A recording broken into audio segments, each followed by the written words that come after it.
whilst that's happening. So without further ado, let's do some introductions. So yeah, if you just say your name and where you're from. If you've got an update, a quick update would be great. And then if you want to say something in the digital part, just let me know. So I'll make a mark. And what I will do is I will, anyone who's been before will know the drill. I will invite people to do their intro by going down a list. The only downside to note is that the list jumps around a little bit. So I'll get to the end and I may have missed a few people out. So at that point, you have to wave furiously to catch my attention. So let me start off. I've got Sinead. Hi everyone, I'm Sinead. I'm the Outreach Officer at North London Cares. I don't actually have an update. I was just kind of coming along to see kind of what support is given really, and how we can kind of connect or help connect our older neighbours. Great, thanks Sinead. Fung Yi. Hello, hi, I'm Fung Yi. I work in Camden Council in adult social care. So my role here is to just to get a better understanding about how services are adapting to, moving services to online, and sort of understanding what the challenges are. Great, welcome Fung Yi, thanks. Okay, thanks Kevin. Nasrin. Hi everyone, I'm Nasrin and I'm the Community Links Coordinator, and I work on the project for social prescribing and care navigation with Voluntary Action Camden. Great, thanks Nasrin. Shelley. Hi everyone, sorry I've got my video off because my internet's really bad. So I'm the Engagement and Partnerships Lead at Healthwatch Camden. I don't really have an update on anything as such. Only that our report, I'm sure many of you have seen it. If you haven't, then let me know and I'll send it to you. Life in Lockdown was about COVID, and within that there was quite a few information about the digital divide as such. And I also recently spoke to some members of Age UK Camden's Older People's Advisory Group, and they also mentioned about digital access and how difficult it is for some people. So I'd really be interested to find out a bit more about what else other people think of it, and if you've come across issues around digital divide that we can work on. Great, thanks Shelley. Okay, Zubair. Hello, hi everybody. I work for Voluntary Action Camden on mental health projects at the moment, and I've just taken a new role at Camden Council from this week, working on the community response team, working on the food strategy. In terms of mental health, we've been witnessing quite a lot, like Shelley said, about the digital divide and the impact on mental health. And in terms of my Camden role, we're trying to develop a wraparound service that will include, trying to address the digital exclusion area as part of my remit. So that's what I'm going to be working on going forward. Great, thanks, Zubair. Ali. Hi, good morning. Ali Al-Sarraf, a lead community partner from Camden Council. Updates, goodness. In terms of updates, digital will be the biggest focus really in my area, and I will be working very closely with Kevin and Gus from the C4 as well to build organizations' capacity and the sector's capacity to deal with question about digital and digital divide. COVID-19 obviously exposed the need for us to work all together to increase the activities that we want to run on digital, and also while we're doing that, not forgetting the people who don't have access to online. I was the last few months, we were working on a VCS referral digital tool to enable organizations who are delivering COVID-19 services and response to actually see what each other's doing, be part of the network, and receive referrals and send referrals to each other. So if any of you interested in this, we at this moment of time, we're only focusing on food, but in the next couple of weeks, we will be engaging with other organizations, you know, like who are delivering different services like mental health and something else, to be part of the network if you want to join. So, you know, let me know, Francesca on the call as well, and Zubair. Get in touch with any of us, and then we can, you know, show you what we've been doing, and get you enrolled into the tool as well. Okay, thanks Sally. Anka. Hi, good morning. Hello, I'm Anka from Recommend Me. I might have some updates regarding how community centers are doing in regards to updating websites and spreading information to their members, because yeah, quite a lot of them call them members. So yeah, maybe I can answer some questions there. Great. Okay, thanks Anka. I'll put you on the list to come back to you. Annabelle. Hi there, I'm Annabelle from Aging Better in Camden. I'm the programme manager. And I think probably the major update from us is that we've had our funding extended. So it's been extended from June 2021 to March 2022.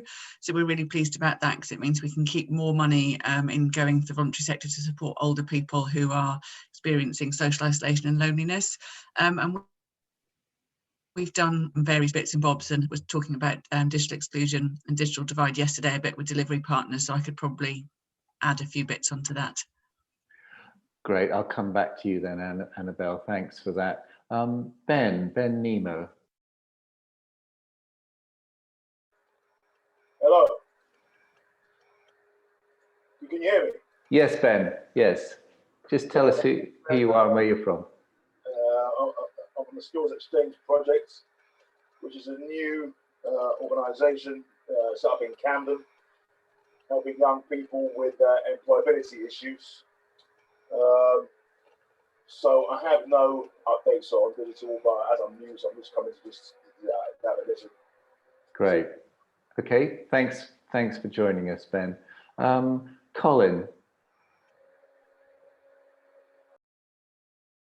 Hi, morning everyone. I'm Colin Brummage, CEO of Camden Disability Action.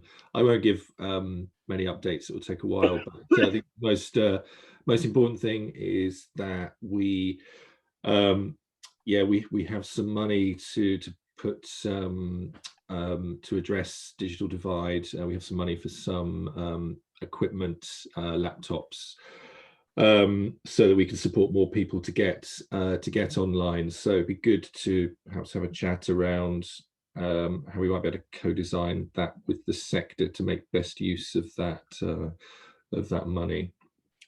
Great, thanks, Colin. I'll come back to you. Esther. Hi, I'm Esther. I work for the Winch. Don't know in terms of updates, we were running the Winch Community Hub, but we're now sort of convening partners to kind of share information. So we've got a session this afternoon, a community conversation sort of for North Camden around social isolation. I can put the Zoom link in the chat if anyone would be interested to attend. We've got the mental health commissioners for adults and children coming along. And we've got our local GP and other voluntary sector organisations just sharing where people are at, because I think this second lockdown is taking its toll, probably on all of us.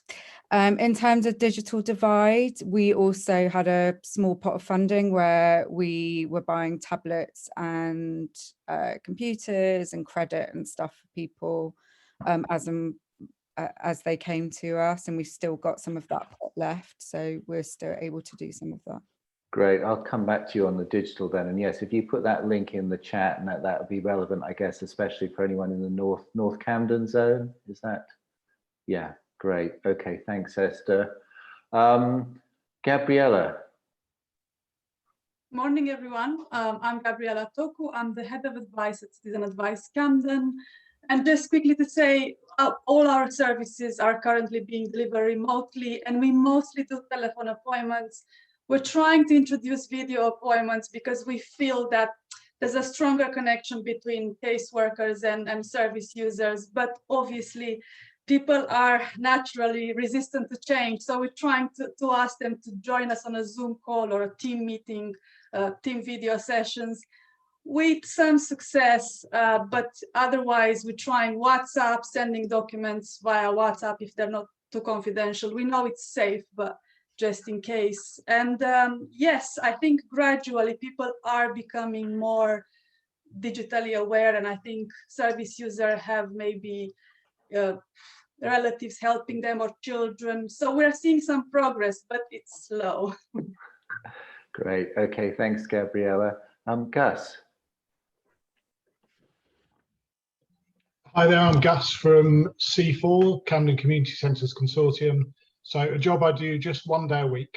And the update is that I'm changing the main focus of what I do there, and the majority of my time is going to be exploring the use of technology and primarily software within the small charities that our membership is made up of. So just here to probably not say a lot, listen to what other people are doing, but you may receive contacts from me afterwards to maybe discuss parts of it further. So thanks very much. Great, thanks, Gus. Jessica.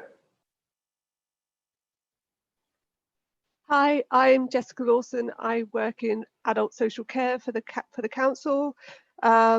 I am here because I am supporting Kevin on some work on for the integrated care partnership, which is combined sort of health, social care, BCS led work on community connectedness, of which digital is an aspect of that. So I'm here really to listen to kind of what's going on, to kind of see how it all fits together and kind of see where it, you know, whether there's any potential sort of ways that we can work together. Yeah. All right, thanks, Jessica. Kathy. Hello, I'm Kathy Elliott. I'm a trustee at VAC and doing some work on health and well-being. Only thing I wanted to comment on was this week at our general practice patient participation group, where we have a very lively conversation, and we had one of the community centers part of it this time. Almost all of the discussion was on digital issues and sort of real-time feedback, building on the Health Watch work about how some of the new ways of using technology with the health service are working or not. Great, thanks, Kathy. Mary. Me. Yes, Mary Fee. Yeah, I just escaped halfway through from another meeting, which was the Volunteer Managers Forum. And that was a 2-hour meeting. So I don't know why you let them schedule it, Kevin, so that it overlapped with yours, because some of them might. Well, you can multitask. I escaped from there. Yeah, I'm here because I'm doing my best to look after Camden Lets, which is the local exchange trading scheme in Camden, where they have their own little currency called locks, and the idea is that people can trade amongst themselves, do things for each other, and acknowledge each other with this funny little currency called locks. And it's part of a national network that I'm also unfortunately responsible for. But it's one of the things that we worked out that you could do in theory was have funds within a scheme to support volunteering for people who couldn't give back. You know, I'm always listening to different ideas, and I started doing some Zooms for groups in different parts of the country. And one of the problems with it, because it's not funded, the organisers are volunteers, and they tend to get old and tired, and they feel so responsible they won't let go, and so they kind of they crush it to death because they don't know who to hand it over to. So anyway, it goes on. Okay, well, thanks, Mary, for that. Michelle.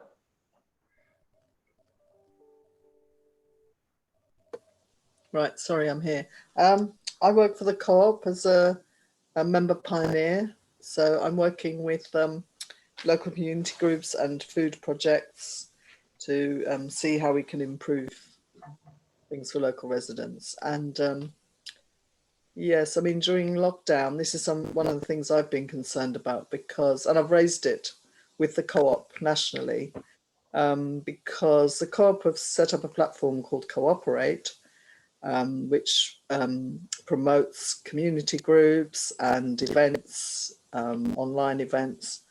But of course, one of the issues is access to digital. And it's been clear during lockdown that disadvantaged children haven't been able to access, their learning. So kids who are accessing school food banks are probably not able to access new technology.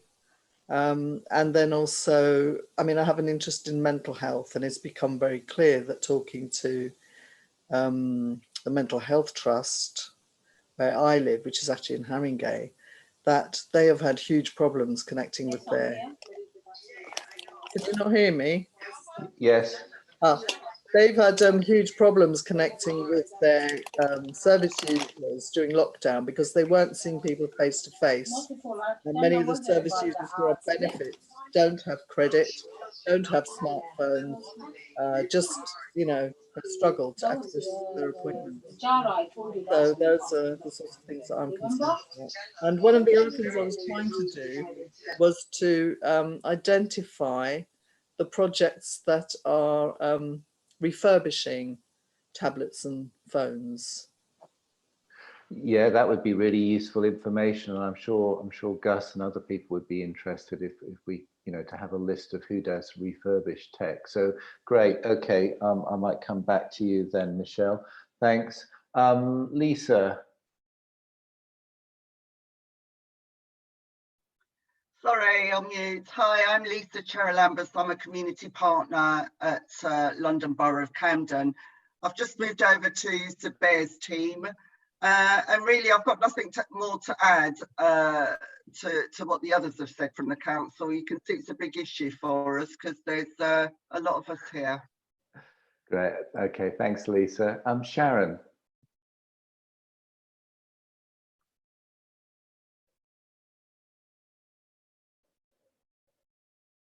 Sharon, you're on mute.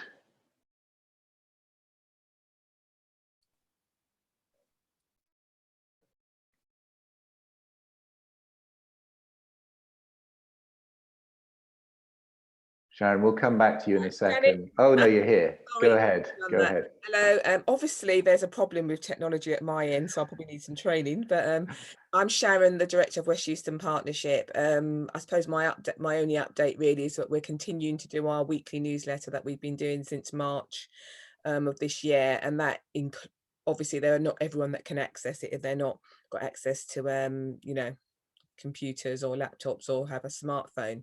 Having said that, we had been running some training from our office when we were open, where people could learn how to use Zoom and MS and also use Microsoft, etc., and the internet. And we want to resume that again, but Camden Community Learning are doing things online still. We are trying to run something called Code Clubs for young people that are interested in making video games. But obviously there is that, it's only open to those that have the access. So I'm keen to learn what more we can do to help the community in this. Great, thanks, Sharon, for that. Tilly. Hi there, sorry, I was late coming in. Do you just want us to introduce? Yes, just introduce yourself. Yeah, so my name's Tilly. I'm the Volunteer and Outreach Coordinator at North London Cares, along with Sinead.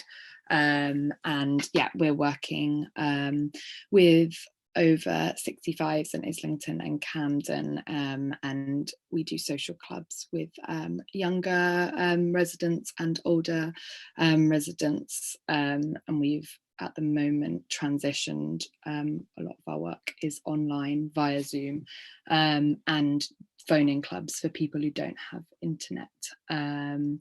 So we are, that's been really successful, but we're having a lot of conversations with people who, especially older residents who just have no access to the internet, or no access to the internet and no funds really to pay for that monthly contract. So wanting to find ways of supporting those people, especially to access a lot of the stuff that's available, but they're unable to have access to. Great. Okay. Thanks, Tilly. Tish. Hi, I'm Tish Taylor. I'm the Community Education Manager at Working Men's College. Just very briefly, I mean, it's not my department, but in the college, they're doing lots of different types of courses, Zoom, internet browsing, computer skills for beginners, but that is actually in the college. There might be a few online things there, but if anybody was interested, just check out the website. Now, for me, I'm involved with the community. Yeah, we're having issues. We've got some online classes at the moment. All our classes in the community were cancelled because of this current lockdown. We tried to go online again. We're currently running a painting, Relax with Painting with We Are Aging Better. So there's only 2 people on the online course, and we've got, I think, 6 people that we have sent packs to and are speaking to on the phone, you know, so, and the whole sort of isolation agenda, it's a shame really. We do have computers that we can give to people, but it is complex, you know, trying to talk to somebody on the phone and getting, you know, trying to encourage them to get online. It is such a big leap. We've got something going at Hopscotch, which is quite successful. We've got 6 learners doing an IT online course, and we've spent, you know, 3 weeks just getting them on Zoom. But they're there, you know, it's person by person, I think, and that's what we're doing, you know, and it's hours on the phone really, but you know, it is what it is. Just to say that yeah, if anybody's interested in doing any community courses and linking up with me, I'll leave my email in the box, and you know, we're here to help and try to get people online any way we can. Also, I'm responsible for employability. It's a huge move with not just Working Men's College, it's going to be across the board with all adult education providers. They're getting more funding from the government to open up employability courses, and a lot of those are going online as well, and they do incorporate rather an IT, digital perspective. Yeah, Maiden Lane, Chadswell, sewing classes. Yeah, who can join, can come in. It's difficult, you know, but we're doing it.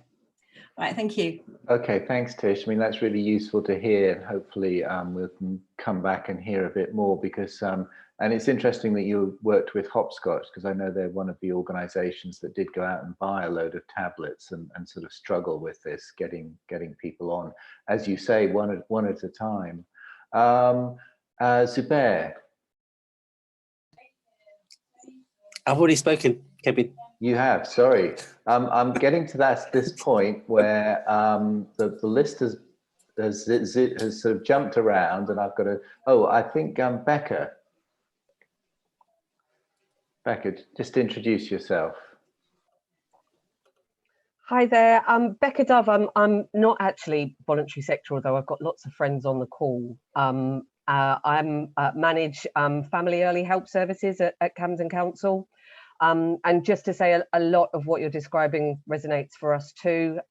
We have problems with the very basic things like getting Wi-Fi in particular blocks around Camden. We can get some technology out to families, but not to all. And again, it's getting enough technology out to families as well. So where families may have multiple children that are self-isolating on and off, it's incredibly difficult to get the right amount of technology out as well. So I guess I'm here to, just to say hi and just to connect with what your lived experience is like as well. Great, thanks, Becca. And I'm now, so yes, do wave if I've missed you out. Sinead, did you have a chance to introduce yourself? Yes, Yeah, you it was did. the very You did. first one. Absolutely. That's why I can't remember. It was so long ago. Francesca maybe goes next. You missed her, I think. Sorry, Ali. Who have I missed? Fran. Francesca. Fran. Hi, Sorry. Kevin. Sorry, Fran. I think you've been seeing too much of me. So, just very quickly, I'm from the council as well. I'm from the community partnership team. I've been working closely with Ali and other colleagues around the community response. I'm here, like Becca and other colleagues, to just reconnect with what organizations are putting together. We've been learning huge amounts in all the past months about the creative approach that all of you have taken. There was also a working group in the first wave on social isolation, and I know that Aging Better in Camden and North London Cares have put together a really helpful toolkit for supporting people to tackle social isolation. So yeah, I'm here to hear where we're at and how can we help. Great. Okay. Thanks, Fran. So I think that's everyone. No one is desperately waving at me. So I think that must be everyone. Interrupt a minute. Ben Nima, I didn't hear where he worked. Ben works for, it's a new project involved with employability. And he was working with some other partners in our building in Charlie Ratchford. Ben, what's your project called? Called the Skills Exchange Project. Skills Exchange. Okay, thanks. And I think Ben was working with AYBI and a few other organizations before. Great. Okay, so let's get to the main item. Let's talk about this Overcoming Digital Divide challenge. And I've got a few people who I think I'd like to come back to rather, to Annabelle, maybe to Gus, to Sharon, Tish, Anka, and if I've missed it, oh, Esther maybe would be interesting to hear. I mean, obviously, a lot has been done in the borough, and we sort of in the early stage. I know Shaq worked with the Good Things Foundation to get some people online over on that estate. Hopscotch worked with their users. They went and bought a lot of tablets. So efforts have been made, and obviously the schools as well have bought laptops. Queen's Crescent has distributed laptops as well. But I guess it would be good to hear from people on this call and new things we don't know about. I mean, perhaps I can call on Colin. Sorry to put you on the spot, but I heard your update yesterday, and you mentioned that this digital project again, and maybe that crosses over with the community journalism project you were talking about as well. So, do you want to kick us off with those plans? Yeah, it would be useful. So we have about 18,000 to spend on tech, which has come through some COVID emergency grants. I mean, we haven't launched the service yet, so there's still some time to think about the design for that. I mean, like a lot of these projects and bids, that there isn't often time to really think through the service design. You've got like 4 hours to get a bid in, you chuck something in, and although you've got an intention, it might not. The detail might not be completely clear, but I think one of the gaps that I thought really when put it in was that we wanted to provide some face-to-face opportunities for people to come in and in a COVID safe way and be coached to get to grips with tech, and to have a lot of that at the Greenwood Centre, and for a certain amount of that money certainly to pay for laptops, but also for assistive technologies. So we could get a number of people with different access needs using it online. And in addition to that, we've got a bit of funding for some volunteers to support that service, to be digital champions, to support people to come into Greenwood and learn. But we could combine that with, so it would fit neatly with other projects that can get tech out to people. So once they've come in to learn, then they've got some other projects can support with getting some of that refurb tech out to people's houses so they can carry on the learning. I think we were thinking about perhaps putting some kind of cafe together where people could come in physically as well as join in online as well. But I'm really open to some discussions. I've noted, was it one of the previous speakers' emails about courses to get people online. So I'll be in touch with you. Was it Patricia? And anybody else that wants to collaborate on that and think and has a good idea where 18 grand could go into this problem, really. Yeah, thanks Colin, that's really interesting. And I guess there's, bringing people in, obviously got to be COVID safe, but that's one way of getting over this coaching issue. It is a challenge, and I guess if there's assistive technology as well that they've got to get to grips with as well, that's an added challenge. My question that pops into my head is, what about broadband? How will they have to already have broadband? Will you help them sort that out? We haven't got any funding in there for that. I mean, we could go back to the funders and restructure that money a little bit and think about that, if that's if there are not other ways to find that in the find that support in the voluntary sector or through any other means. But yeah, that's a hurdle too. Great. Okay, Colin. Well, let's hear from a couple of people, and then we can have sort of questions and things. I mean, Annabelle, you're in touch with quite a number of projects. I don't know if there's a couple you want to sort of pick out, give us a flavour of. Yeah, so I've posted into the chat the section of our website where not only the resource pack that Francesca mentioned is, but also some examples of some of the work that our projects are doing, because we fund a number of organised charities and organisations across Camden to work with older people, and obviously since April a lot of them have been doing work around the digital divide. So I think the thing that makes it complicated is it's not as straightforward. If people have this, it will be sorted. So it's a combination of not having the kit, but possibly having the skills if they've previously used the library, or not having the kit and not having the skills, or not having the confidence, or having the money to buy the kit but not having the confidence to try it. And the issue of the ongoing costs of broadband and data is a massive one.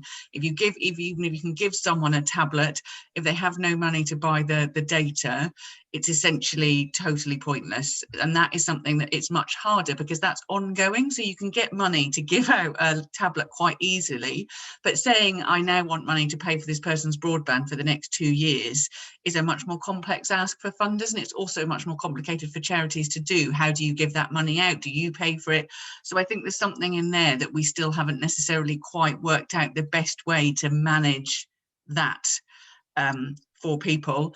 But I think there's a couple of people who've been doing really great work on this. Third Age Project were very quick off the mark and had got into partnership with, I think, the adult education section of Camden Council, and I think we're loaning out their equipment and doing lots of one-to-one work on the phone. But also, as soon as they were able to get the centre back open again after the first full lockdown finished, which they did quite quickly, they've had people coming in. They're doing socially distanced classes, but also one-to-one support, which I think is really important for some people. I think for some people, the doing it over the phone is it's just too hard, and that's a barrier. So when people can think of COVID secure ways of getting people in and being able to sit, even if it's 2 meters away with a mask on, going, that's what you need to press, and this is what you need to press. And when your Zoom only shows speaker, that's the button. And I know Northampton Cares have done really good work, endlessly one-to-one on the phone with people. I do think trying to factor in some face-to-face seems to be really effective, particularly for older people who may never have even looked at any of this stuff before. So there's no baseline knowledge at all. There's no shared terminology understanding going on with that group, which is obviously different to younger people who may have issues around buying stuff but probably know how to work it. And I think that the other group that did a really good job really quickly was Henna, managed to get an enormous number of tablets, which they basically ordered, set up with email addresses, set everything up and sent out to the older BAME populations that they work with in the north of the borough, who lots of groups have talked about how difficult it is to get those groups online. So I think it was, and some of that was about trying to working with an organisation they already had trust with. I think that's often really key for groups who find it really hard. They are more likely to work with a group that they know to help them than to approach if an organisation approaches them who they don't know. They may find it harder to have that trust and be able to go, okay, I'll let you help me go through what is quite a difficult process.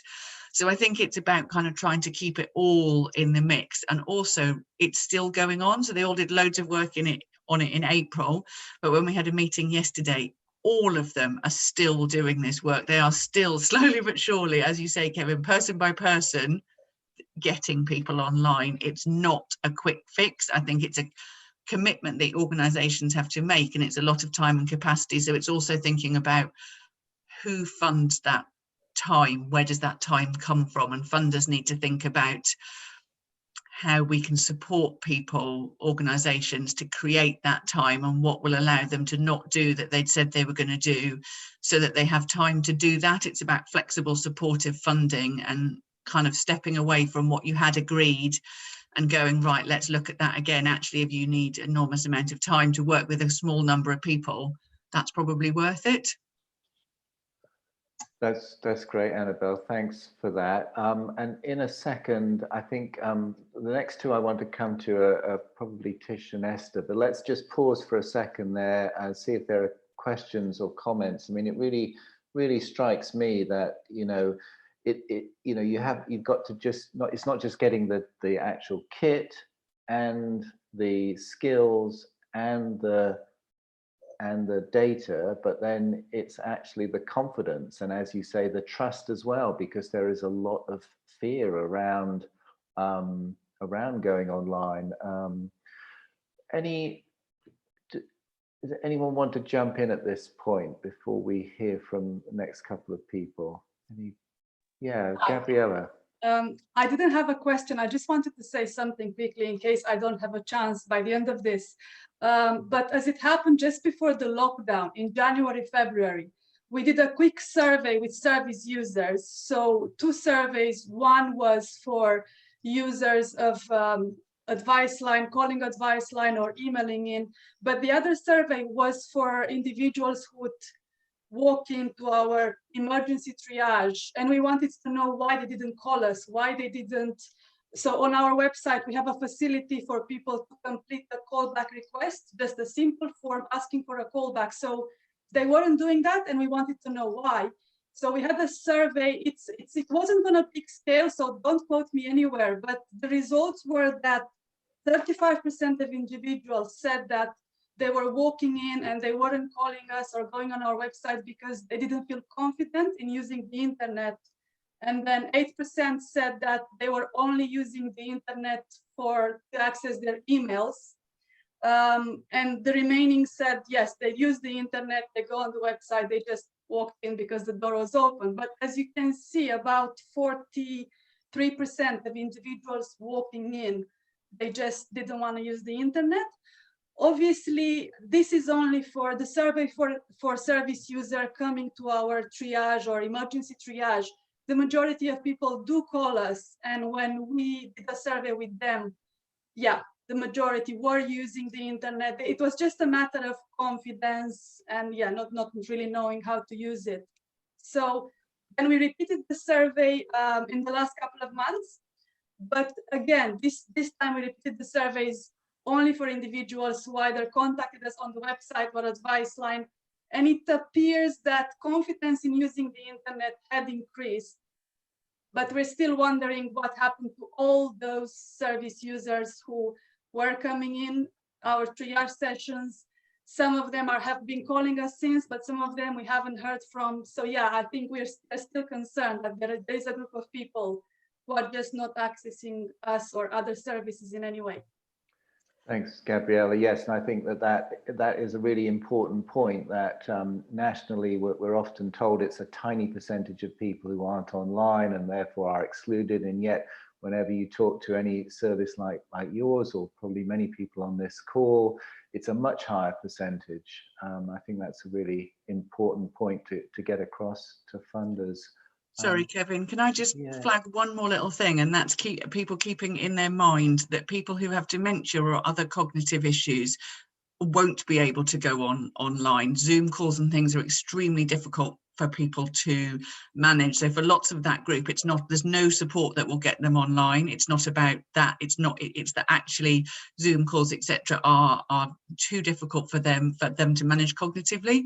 So we need to not forget that there is a group who will remain offline, and make sure that we don't only think about how to get people online, but make sure we also hold in our mind whatever we're providing, there's got to be something for people who won't or can't get online.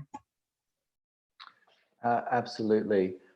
Okay. Now, can I come back to Tish and Esther? So Tish, do you want to just tell us a little bit more about, because it sounds like you've been working with quite a number of partners, and how that's gone? These are partners that we worked before the COVID situation. So you can hear me, can't you? Yeah. The COVID situation, and when it happened back in March, we went online, to not brilliant success at first because of all the issues that everyone has been speaking about. I mean, since then, we've just been trying. I mean, our main focus in the community initially was looking at social isolation issues, and focusing predominantly on older learners. We were going to move on to other different types of cohorts, but this came along, so we focused on that. I mean, at the moment, over the past few months, we've been working with people, and I'm afraid to say we have been speaking to them over the phone, being very gentle, being very calm. And over the past few months, we've managed to get probably about, this is a rough estimate, probably about 20 to 30 people online. But these are people who do have internet access.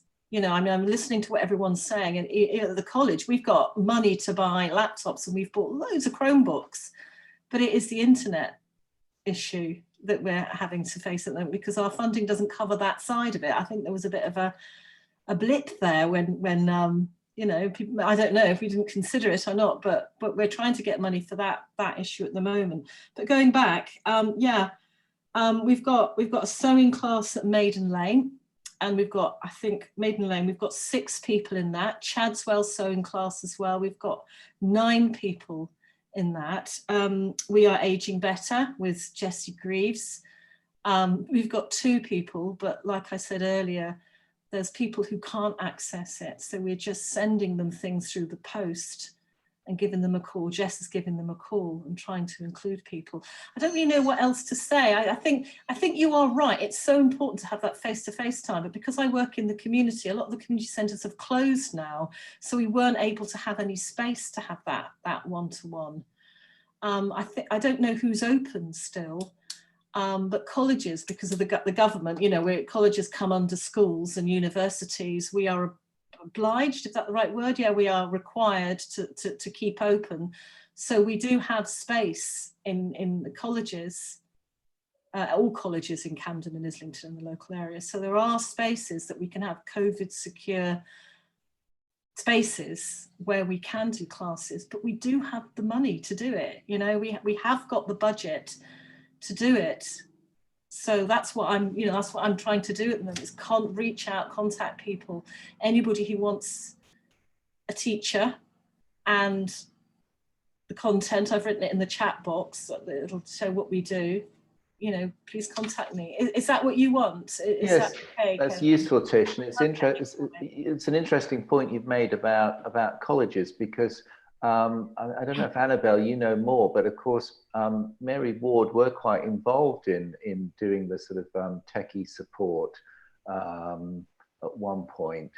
But I haven't actually heard a lot from them recently. Have you heard anything from Mary? So I'm just jumping. Mary Ward is actually moving or moved. I don't know, Annabelle, if you know more. They're moving to East London now. So they're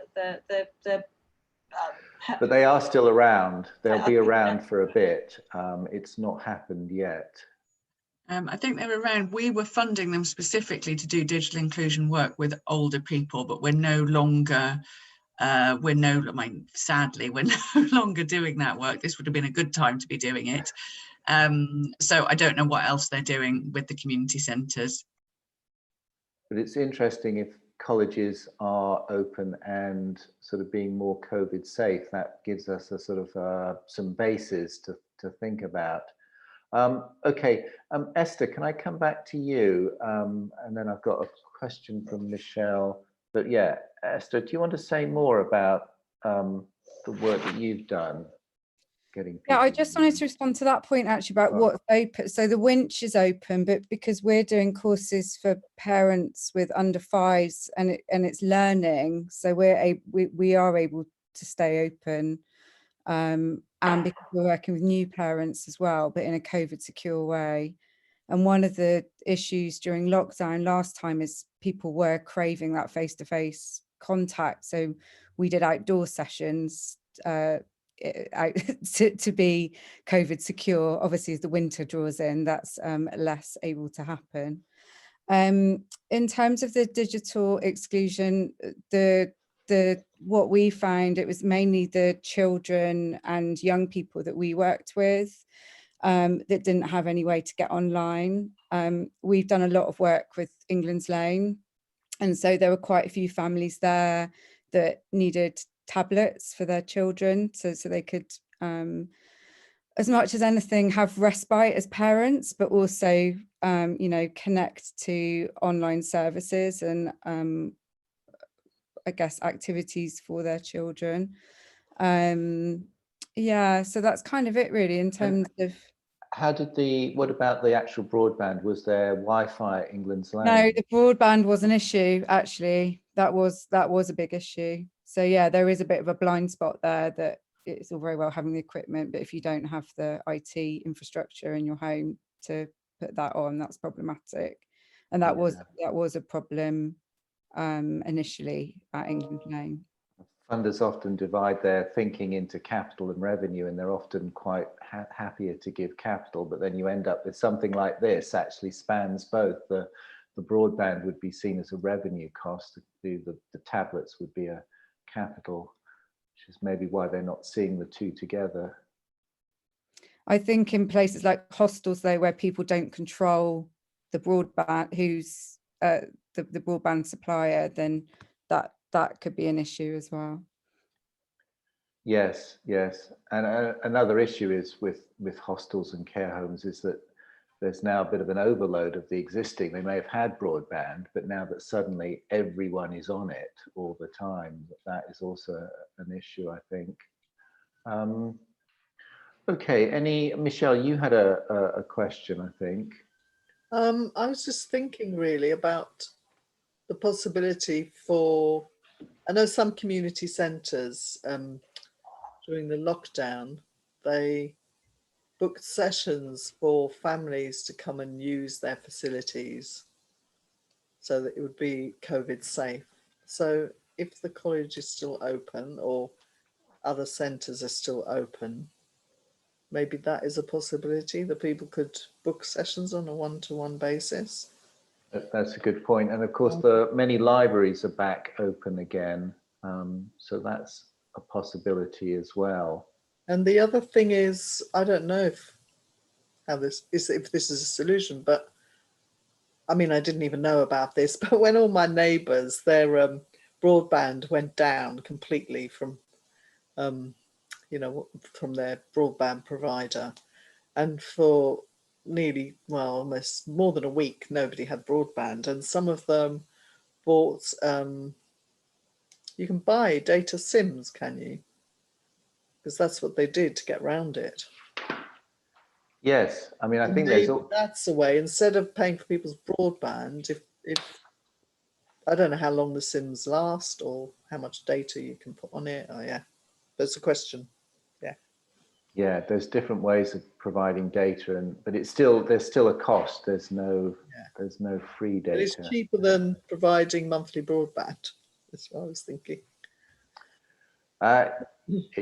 It could be. Yeah, that's an interesting. It's an interesting one, and it's interesting that, of course, with sort of we've been dealing with warmth as an issue, and of course now some of the utilities have been forced to provide a safeguarding tariff, which guarantees older people a good price and won't get cut off. But that maybe that's one of the longer term answers to the broadband, is to force them to provide some sort of guaranteed. Sorry, Kevin, can I come in? Yeah. Because I need to go at 12, if that's okay. There's a lot of talk, obviously, about food poverty and some other bits of poverty as well, and there is no clear definition what is really poverty. And I think this problem need to be part of that conversation. And because we are talking about, for example, families who have children unable to access the internet for different reasons. Either they cannot afford to buy devices or proper devices that they can use, and that. So I think this conversation needs to be part of that poverty in general. To get like I know between us here we kind of consider a lot of consider it to be very important, and a lot of people talking about it, but there's we need to do more. The other thing, the point that I was want to make is that we need to divide we need to kind of break the problem down, because we have families who cannot access internet, and we have elderly people, for example, they cannot access the internet to access services available for them. For example, those people, the latter, they could could be, we could work closely with community centers and who can help them access those services online. But for families, they need to have constant internet access at home for children, for homework, for research, for everything else, and they need proper devices. They can't only use like out of date kind of iPad or tablet. And I have 3 children, and unless the device is proper device, that they kind of they don't want to do their homework with very slow devices, just like put them off the online. So I think we need to have like some way of breaking the problem down and try to kind of tackle it from different angles, rather than just like as a digital divide as one issue, if you like, if that makes sense. Yeah, I think there's some you made some good points there, Ali. And obviously the schools thing, it's a problem of a different order of magnitude. If you're if you're telling kids their whole future education relies on them having a device that allows them to engage in class, then it's got to be of a particular standard. That's different from just maybe keeping in touch. I think we originally, if everyone's okay, I'm going to maybe go on just for a couple of minutes. I know I originally put the end time as noon, but I just wanted to give anyone else a chance to add. I don't know if Anchor, if there's any insights from Recommend Me, as you're quite a big platform in touch with a lot of providers. I think it's we come from the other side. So Recommend Me, for anyone who doesn't know, promotes events that happen in Camden, in the borough of Camden, and we take these from the community centers, any event organizers really, theaters, libraries, and so on. And the way I add those events to the platform is either because someone sends me the information, or I pick them up from a community center's newsletter or from a website. And because I look at websites quite a lot, I was quite curious to see how many community centers are actually updating their websites with information regarding COVID or their timetables. And what I found out was that the majority of the community centers haven't actually, at least not entirely, updated their websites. So there would be, I would find maybe a report or a navigation page added to the navigation about with COVID information, but not really an updated timetable or updated, but only updated for the first lockdown and so on. So yes, this is what I actually looked at. Yeah, I mean, I think, yeah, it's interesting. It's the other side of the coin, isn't it? It's actually when you're online, what useful stuff is out there? And I think it's been a challenge for all of us. I mean, we've been we've been doing our COVID directory and map and trying to make that a central point for people to keep things up to date. But yes, it's all part of as well how we've all moved online and then had to deal with our own working practices. But that's a useful insight, thanks. And finally, Gus, I just wanted to give you a chance. I don't know if you wanted to say more about your plans whilst we're here for C4. Hello, Kevin. Yeah, thank you. So it's really quite early days and I've been wrapping up some other stuff. And as I said, I do only work a day a week on this project. But one thing maybe particularly to share is we're really trying to look for someone else to come and work with me on it. So, you know, we've got a small budget to kind of hire someone else freelance for, you know, possibly another day a week to try and move it along a bit faster. So if anyone has any links, anywhere we could look, because we're struggling a bit and we're looking for people who really understand what tech solutions are out there and what software solutions are out there for charities.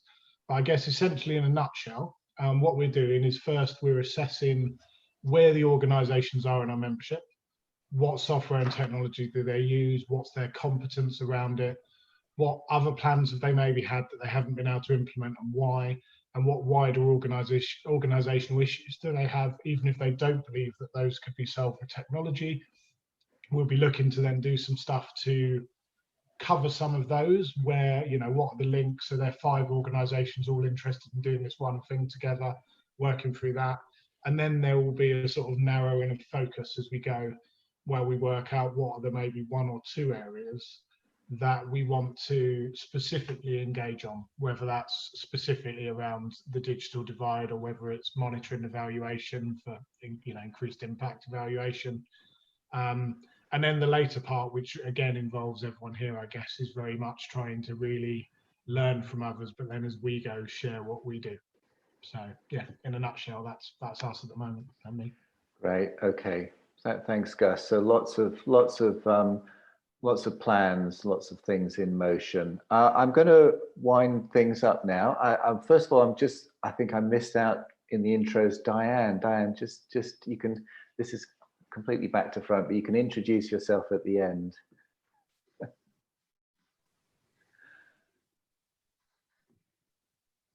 No problem.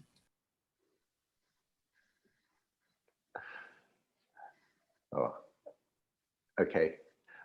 So thanks very much for coming today. I know this is a really, really difficult nut to crack. We've collected a lot of information about what happened the first time round. It's great that Annabelle was able to join us. I know Aging Better have got a lot of information about what their partners did.